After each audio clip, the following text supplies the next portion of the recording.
اعوذ باللہ السمیع العلیم من الشیطان الرجیم بسم اللہ الرحمن الرحیم الحمد للہ والصلاة علی اہلہا۔ عزیز طلبہ السلام علیکم ورحمۃ اللہ وبرکاتہ۔ شرح المدوم کتاب حج درس نمبر 393 میں وداع خانہ کعبہ کے آداب پر گفتگو ہونے والی ہے۔ حج کے آخر میں جو نہایت ہی مستحب مؤکد ہے وہ وداع خانہ کعبہ ہے، تو اس کے آداب پر گفتگو ہوگی۔ غسل کرنے کا استحباب اور مطلوبیت، مسجد الحرام میں داخل ہونے کے آداب، متعلقہ مسائل اور فروعات کا بیان آئے گا، روایات اور احادیث کا تذکرہ ہوگا اور عبارت کی تشریح اور تطبیق پیش کی جائے گی۔ جب انسان مینا سے مکہ کی طرف آنا چاہتا ہے تو اس کے لیے کچھ چیزیں مستحب ہیں۔ پہلی چیز یہ ہے کہ مکہ میں داخل ہونے کے لیے غسل کرے، اسی طرح مسجد الحرام میں داخل ہونے کے لیے بھی غسل کرے، یہ مستحب ہے۔ دوسرا یہ ہے کہ بنی شیبہ کے دروازے سے مسجد الحرام میں داخل ہو اور ائمہ معصومین سے منقول دعائیں داخل ہوتے وقت پڑھے، جیسا کہ طواف کی بحث میں بھی بیان کیا گیا ہے۔ اور خانہ کعبہ میں داخل ہو، خصوصاً وہ شخص کے جو پہلی مرتبہ حج پہ گیا ہو، اور جب خانہ کعبہ میں داخل ہو تو سکون اور وقار کے ساتھ ہو، اور خانہ کعبہ میں داخل ہوتے ہوئے اس کے دروازے کے 2 حلقے بھی پکڑے۔ چوتھا مستحب یہ ہے کہ 2 ستونوں کے درمیان کے جو کعبہ کے اندر خانہ کعبہ کے دروازے کے پاس ہیں، 2 رکعت نماز سنگ مرمر سرخ پر پڑھے کہ جو خانہ کعبہ کی زمین میں قرار دیا گیا ہے، اور مستحب ہے کہ پہلی رکعت میں سورہ حمد کے بعد سورہ حامیم سجدہ پڑھے اور دوسری رکعت میں سورہ حمد کے بعد قرآن کریم کی دوسری آیات میں سورہ سجدہ کی آیات کے برابر پڑھے، اور وہ 53 یا 54 آیات بنتی ہیں۔ اور یہ بھی یاد رہے کہ سورہ سجدہ کو پڑھنے کے بعد جو آیت ہے جس میں سجدہ واجب ہوتا ہے پہلی رکعت میں، تو سجدہ کرنا ہے اور بعد میں کھڑے ہو کر باقی سورت کو اور اس کی آیات کو تلاوت کرنا ہے۔ عبارت کو دیکھتے ہیں۔ فرمایا وَيُسْتَحَبُّ الْغُسْلُ لِدُخُولِهَا وَالدُّخُولُ مِنْ بَابِ بَنِي شَيْبَةَ وَالدُّعَاءُ كَمَا مَرَّ وَدُخُولُ الْكَعْبَةِ، اور مستحب ہے مکہ میں داخل ہونے کے لیے غسل کرے اور باب بنی شیبہ سے داخل ہو مسجد الحرام میں، والدعاء کما مر، اور جیسا کہ باب طواف میں گزر چکا ہے اس کی منقول دعائیں بھی پڑھے، اور خانہ کعبہ کے اندر داخل ہو۔ فقد روی ان دخولها دخول فی رحمت اللہ والخروج منها خروج من الذنوب وعصمت فیما باقی من العمر وغفران لما سلف من الذنوب، کہ بے شک روایت میں آیا ہے کہ جو شخص خانہ کعبہ میں داخل ہوتا ہے تو وہ اللہ تعالی کی رحمت میں داخل ہوتا ہے، اور جو خانہ کعبہ سے نکلتا ہے تو وہ گناہوں سے بالکل نکل جاتا ہے اور پاک ہو جاتا ہے۔ وَعِصْمَةٌ فِي مَا بَقِيَ مِنَ الْعُمُرِ، اور باقی عمر کے لحاظ سے اس کو حفاظت ہوتی ہے۔ وَغُفْرَانٌ لِمَا سَلَفَ مِنَ الذُّنُوبِ، اور گزشتہ گناہوں کی نسبت اس کو بخش دیا جاتا ہے۔ خصوصاً للسرورة وَلْيَدْخُلْهَا بِالسَّكِينَةِ وَالْوَقَارِ آخِذًا بِحَلْقَتَيْ الْبَابِ عند الدخول والصلاة بين الأسطوانتين اللتين تاليان الباب على الرخامة الحمراء، خصوصاً جو پہلی مرتبہ حج کرتا ہے جس کو سرورہ کہتے ہیں، تو اس کے لیے بہت زیادہ تاکید ہوئی ہے کہ وہ خانہ کعبہ کے اندر داخل ہو۔ وَلْيَدْخُلْهَا بِالسَّكِينَةِ وَالْوَقَارِ، اور خانہ کعبہ میں سکون اور وقار کے ساتھ داخل ہو۔ آخذاً بحلقتي الباب عند الدخول، اور خانہ کعبہ میں داخل ہوتے ہوئے دروازے کے 2 حلقے ان کو پکڑے۔ والصلاة بين الأسطوانتين، اور مستحب ہے کہ دو ستونوں کے درمیان نماز پڑھے، اللتین تالیان البابا جو خانہ کعبہ کے دروازے کے قریب ہیں، علی الرخامۃ الحمراء سرخ سنگ مرمر کے اوپر یہ نماز پڑھنی چاہیے جو خانہ کعبہ کے دروازے کے قریب ہے۔ رخام سنگ مرمر کو کہتے ہیں، اور رخامہ جو اس کا ایک ٹکڑا ہے اس کو رخامہ قرار دیا گیا ہے۔ وَيُسْتَحَبُّ أَن يَقْرَأَ فِي أُولَى الرَّكْعَتَيْنِ الْحَمْدَ وحامیم السجدہ وفی الثانیہ بعدد آیہا وہی 3 أو 54 والصلاة فی زوایاہا الاربع فی کل زاویۃ رکعتین تأسیا بالنبی صلی اللہ علیہ وآلہ وسلم۔ اور مستحب ہے کہ ان 2 رکعتوں میں پہلی رکعت میں سورہ حمد اور حامیم سجدہ کو پڑھے، اور دوسری رکعت میں سورہ حمد کے بعد حامیم سجدہ کی آیات کی تعداد کے برابر قرآن کریم کی آیات کی تلاوت کرے، اور اس سورت کی آیات 53 یا 54 ہیں۔ والصلاة فی زوایاہا الاربع، اور مستحب ہے کہ خانہ کعبہ کے 4 گوشوں میں نماز پڑھے، فی کل زاویۃ رکعتین ہر گوشے میں 2 رکعت نماز پڑھے، تأسیا بالنبی نبی اکرم صلی اللہ علیہ وآلہ وسلم کی سیرت اور عمل پر عمل کرتے ہوئے اور آپ کی پیروی کرتے ہوئے ایسا کرے۔ وَإِسْتِلَامُهَا أَيِ الزَّوَايَا وَالدُّعَاءُ وَالْقِيَامُ بَيْنَ رُكْنَيِ الْغَرْبِ وَالْيَمَانِ رَافِعًا يَدَيْهِ مُلْصَقًا بِهِ ثُمَّ كَذَلِكَ فِي الرُّكْنِ الْيَمَانِ ثُمَّ الْغَرْبِ ثُمَّ الرُّكْنَيْنِ الْآخَرَيْنِ۔ اور مستحب ہے استلام زوایا یعنی خانہ کعبہ کے جو گوشے ہیں ان کے ساتھ چسپاں ہو جائے، والدعا اور ان کے پاس دعا کرے، والقیام بین رکنی الغربی والیمانی اور رکن غربی اور یمانی کے درمیان میں کھڑا ہو جائے، رافعا یدیہ اپنے ہاتھوں کو بلند کرے، ملصقا بہی اور اس کے ساتھ چسپاں ہو جائے، ثم کذالک فی الرکن الیمانی پھر اسی طرح رکن یمانی میں اسی طرح کھڑا ہو جائے اور چسپاں ہو اور دعا کے لیے ہاتھ بلند کرے اور دعائیں کرے، ثم الغربی پھر رکن غربی کے ساتھ اسی طرح انجام دے، ثم الرکنین الآخرین پھر دوسرے 2 رکنوں کے پاس بھی اسی طرح انجام دے، ثم يعود الى الرخامة الحمراء فيقف عليها ويرفع راسه الى السماء ويطيل الدعاء ويبالغ في الخشوع وحضور القلب۔ پھر سنگ مرمر کی طرف پلٹ آئے اور اس کے اوپر کھڑا ہو اور سر آسمان کی طرف بلند کرے اور لمبی دعائیں کرے اور اللہ تعالیٰ کی بارگاہ میں خشوع و خضوع میں مبالغہ کرے، وحضور القلب اور اپنے دل کو حاضر و ناظر رکھے اور اللہ کی بارگاہ میں دعائیں کرے۔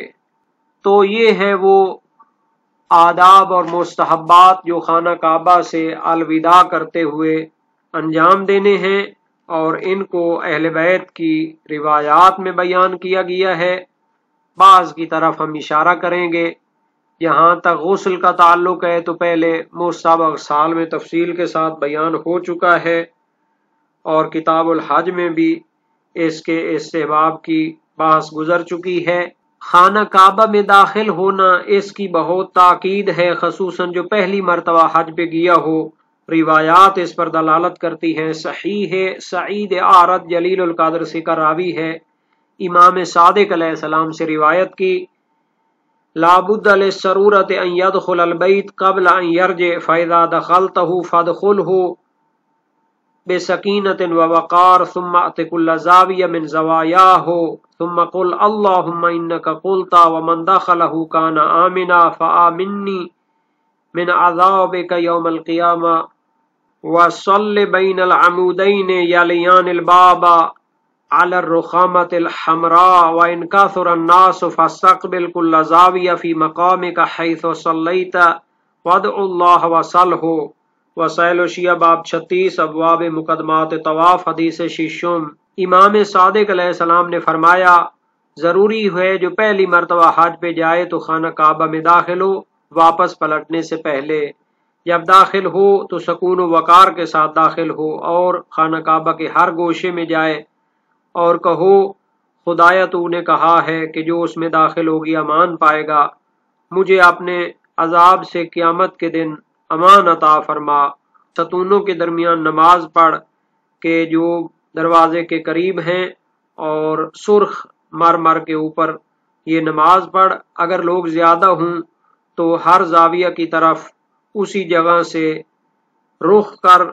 جہاں پر نماز پڑھی ہے اور اللہ تعالیٰ سے دعا کر اور سوال کر۔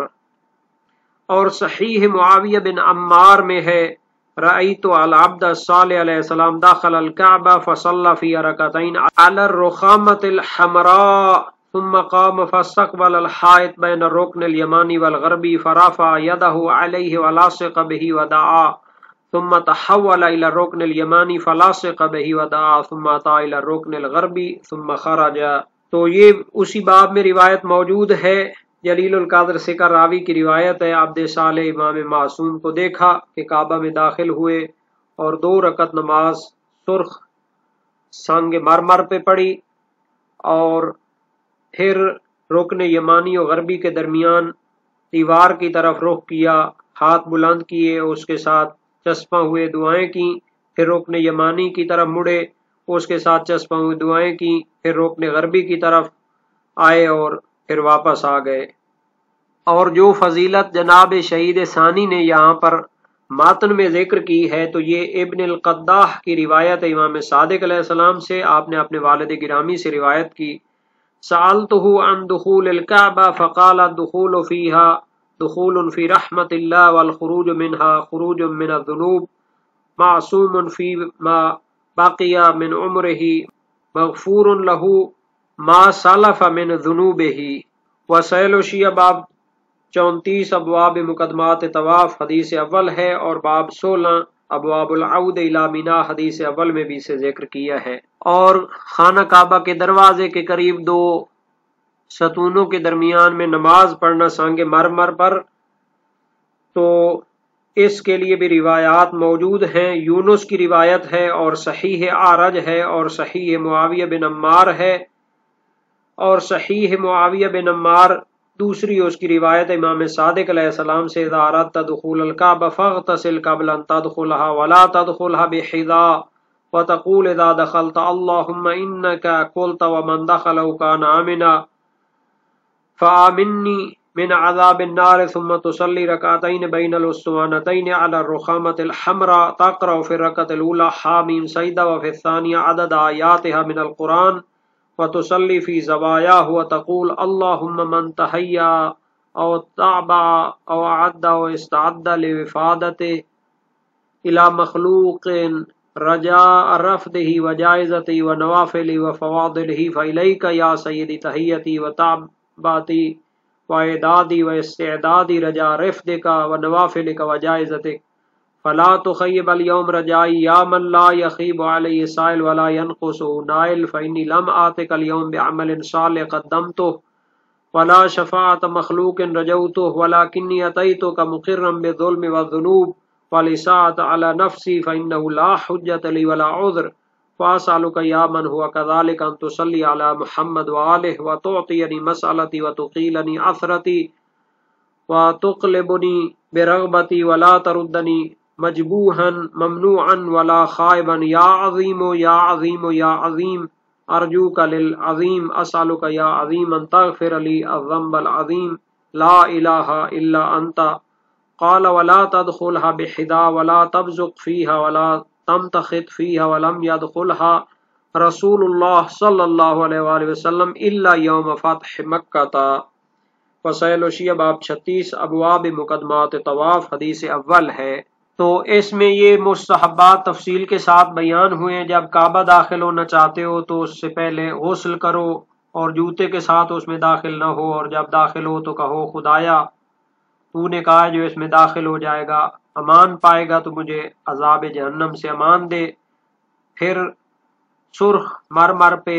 2 ستونوں کے درمیان 2 رکعت نماز پڑھ، پہلی رکعت میں سورہ حامیم سجدہ اور دوسری میں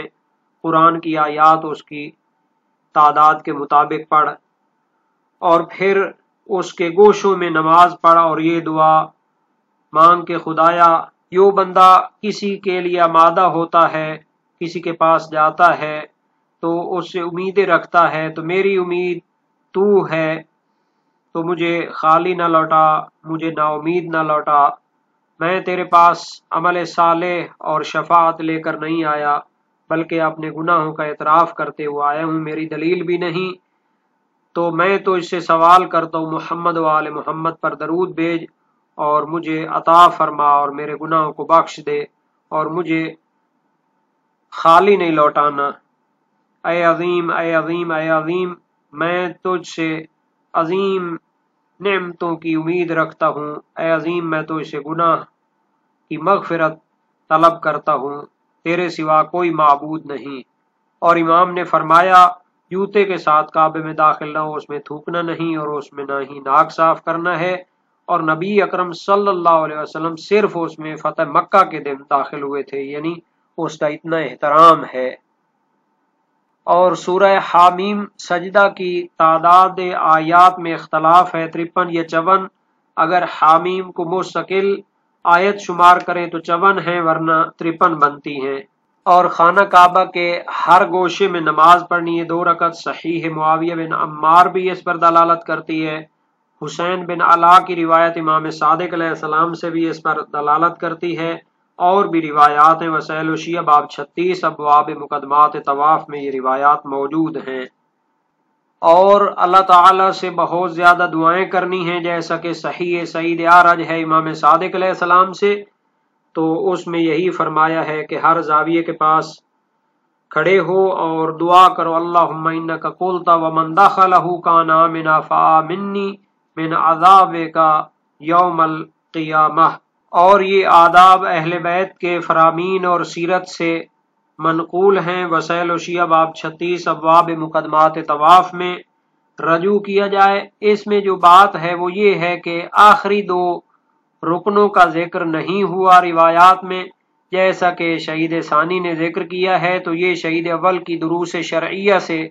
نقل کیا ہے انہوں نے، حالانکہ اس کے لیے کوئی خاص روایت نہیں ملی۔